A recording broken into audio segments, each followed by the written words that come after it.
Welcome to Get Your Mind Right, Boots on the Ground, where we spotlight professionals in the field who have overcome challenges and how they work through them. Their stories offer real-world insights and tips for thriving in today's competitive landscape. Hey, welcome back to Get Your Mind Right. This is the world's only podcast dedicated to merchant services and digital marketing professionals. Now, with me again today is Kylee Rathgaber. Good afternoon. Good afternoon, John. So glad that you came back for the second part of this series. Yeah, of course. Now, for you guys that don't know Kylee, she is a valuable asset to the Evolve franchise. 2 years ago, she was recognized as a rising star in operations. This year, she was a standout performer. Very well deserved. Thank you. Thank you. So Kylee is great to call on, whether you're our client, whether you're our partner or internal. She is the fountainhead. Now, folks, what our subject matter here today is mobile payments. Now, if you missed the episode, the last dropped on this, Kylee had a lot of really good stuff on the Evolve Pay series, what sort of verticals, how as a rep you can make a lot of money in these verticals. So I really suggest you go back and give that a peek. Today, we're going to take a look at some really, really powerful mobile solutions. One thing, Kylee, that you've told me before that unlike in the past, you're not really giving up a lot of horsepower on mobile solutions now as far as processing.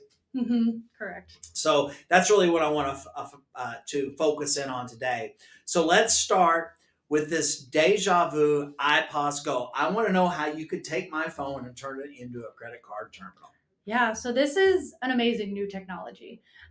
So first, I'll say this combats that you are ready to sign up a new merchant, and they're great with buyer's choice or something like eliminating processing fees, but they don't necessarily want to buy a new terminal, right? They don't want something new. They don't want to worry about a new device. So what this does is take a modern cell phone, as long as and when I say modern, we're pretty easygoing on that. I can get you the specifications, but it's any modern cell phone that has that tap on phone technology where you could, put your card, have your card information and tap it on a reader. It allows you to take that device. All we do is put a couple files onto what we call a TPN. It's for your device ID. And you just type that into a mobile app. And then suddenly your phone is the reader. So you type in an amount, it lights up, ready for payment. I take my card, tap on it. As long as that card has the 3 little lines for the near field communication, then we're good to go. Sweet. Yeah. Sweet. Where do you like putting this solution out at? What sort of verticals? Yeah, I see it, one, for startup businesses who, once again, just aren't ready to, maybe they're pretty small. They're not ready to do those major terminals. Or on any merchant that is on the go and doesn't want to worry about their team losing a terminal. So those readers that are Bluetooth, phenomenal for people who can keep track of them. We had some merchants who stated that, oh, well, my team always lose those little readers, or they're not charged, or they don't do this, or they don't do that. This turns your phone into it. No, everyone has their cell phone on them, right? No one's leaving their cell phone at home. That's true. If they are, they're all day feeling for their pockets with it.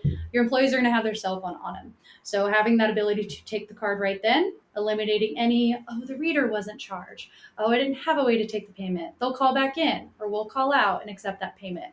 Really works any merchant on the go, truly. Okay. So here's a question I've got for you.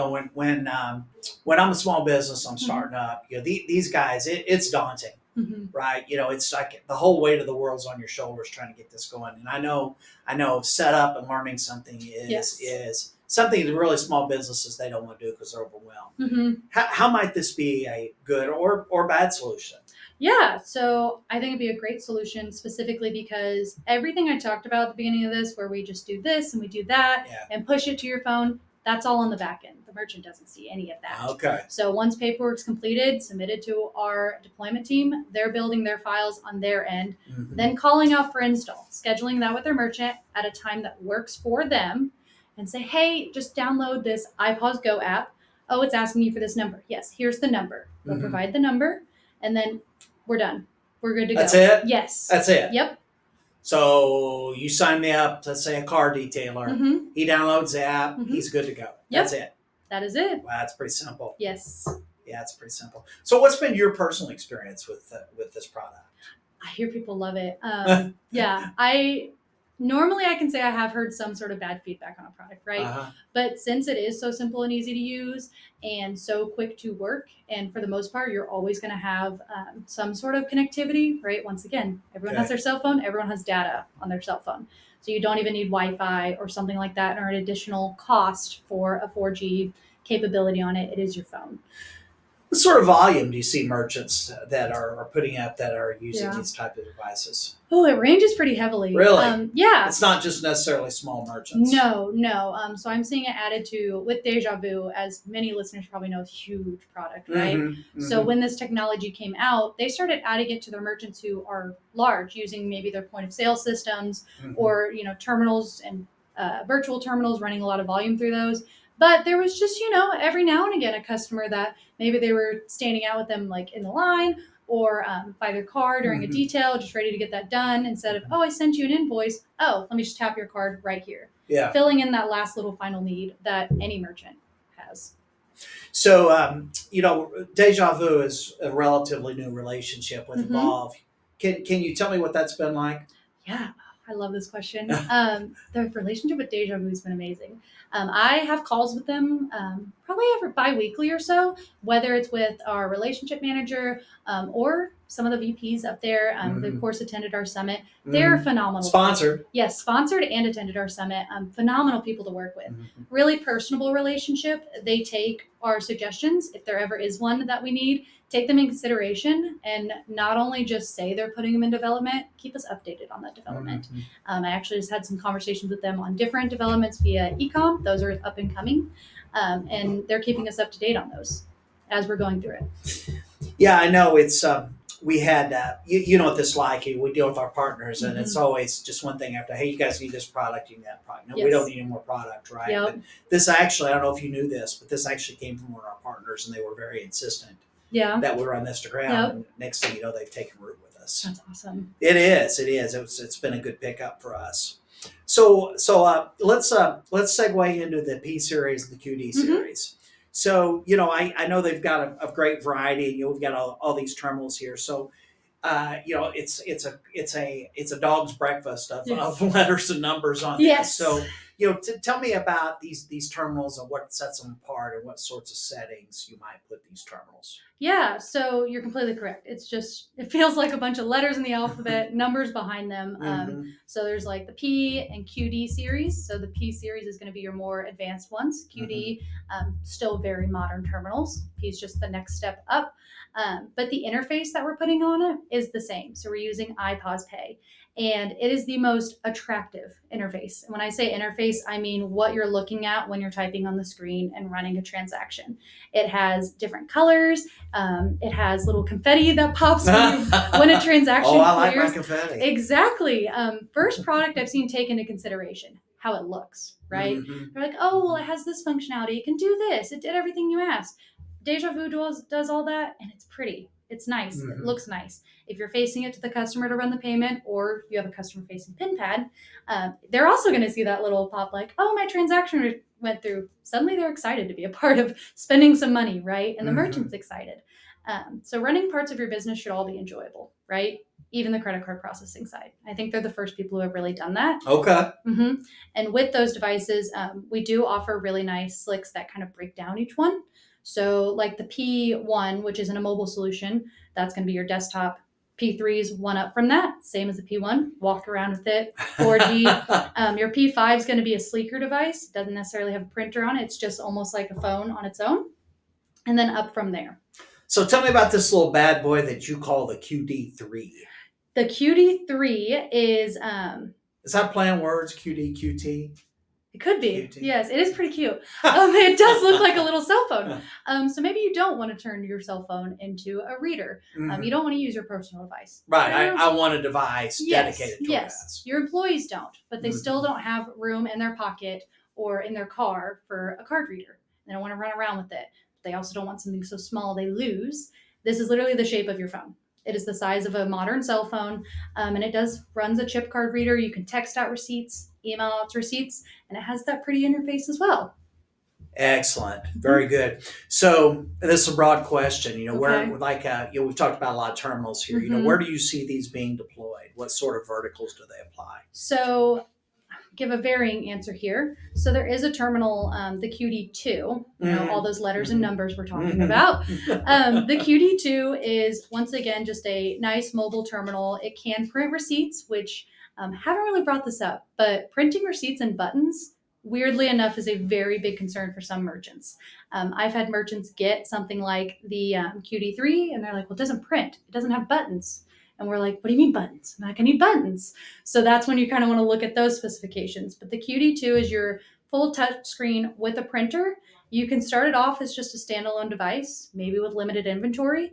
That's going to be your growing merchant, because maybe you have a small retail shop or a small restaurant and they don't have a lot of need for a point of sale right now. That device, you can then switch out later on as they grow and input an entire point of sale system into it. So it can grow with your merchant. Oh, okay. Then devices like the P3 is a simple device. It's got buttons on it. It's got the printer, but you can put the 4G SIM card in there and walk around with it. That's going to be your merchants who maybe want a way to bust lines. Maybe they've got a long line and the cashier's just really overwhelmed and they can't get everyone going. They can run, middle of the line. What's your order? Type in amount, run them through. Nice. Right? That's a great feature. Yes, absolutely. Yeah, merchants really like that.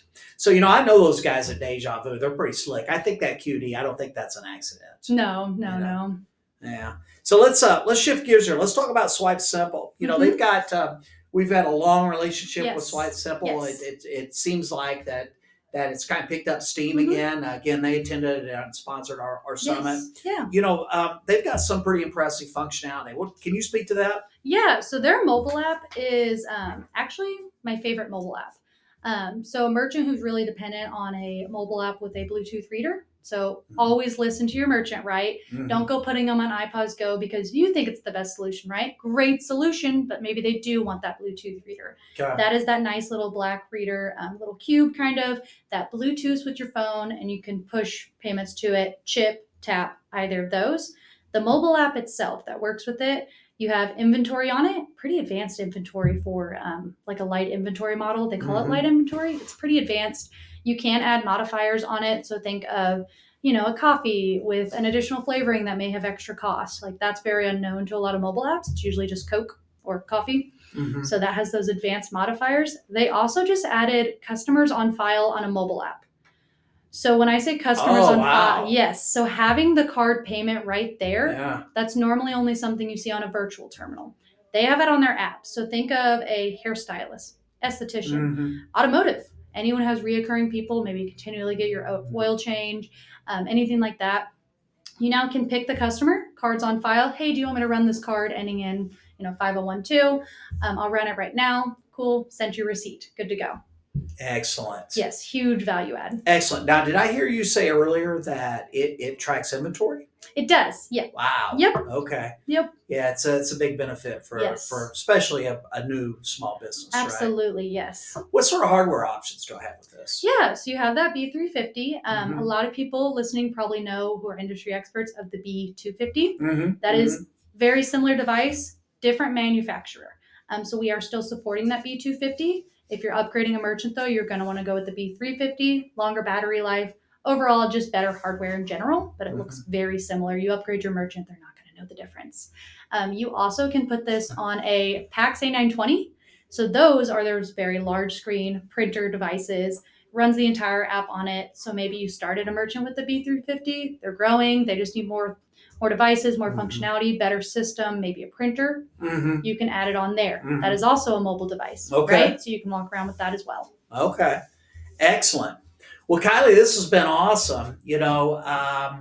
What sort of advice would you give folks out there that maybe they're this mobile payments are really diving into it, or even chasing that vertical that's new to them?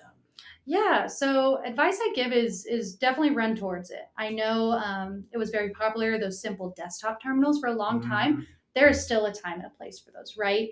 But with things like, different national things going on that maybe cause the ability to come in person for payments not necessarily be available. A lot of people on the go right now, whether it's takeout orders, detailers, anyone like that. You see a lot of at-home based merchants who are going, right? They're coming to their customer. That ability to go to your customer and then not have to go back home or to your office and send out an invoice, huge.